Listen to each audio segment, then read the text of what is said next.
A teenager could face prosecution for calling Scientology a dangerous cult. He was holding a placard during a protest outside the church's headquarters in the city. If the Crown Prosecution Service decides there is a case, he could be fined up to £1,000. Warwick O'Brien has the story.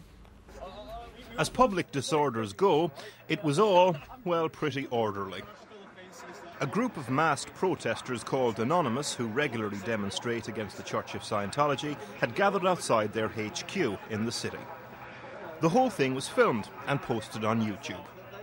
Here, a City of London police officer very politely explains that the word cult and the word Scientology in the same sentence could result in an arrest or a summons. I've told you what we've been told from our solicitors that you can't display.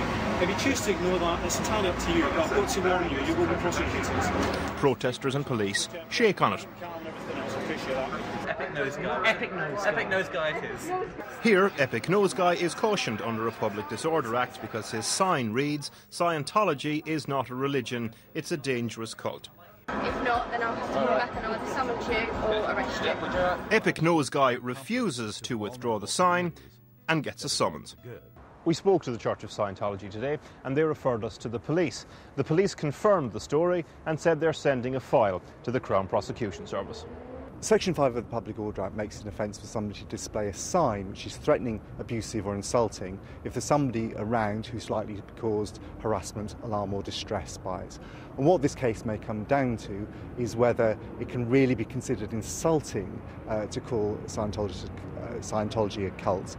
And that question will have to be considered by a court in the context of very legitimate public debate about the activities of Scientologists. We tried to speak to EpicNoseMan today, but we couldn't because he's in the middle of his GCSEs. We did talk to somebody from Anonymous though. They said they see the police as referees at their protests, and like all good referees, they need to understand the rules. According to Anonymous, the police are bringing this as a sort of test case so that everyone can understand what the rules actually are. Warwick O'Brien, BBC London News.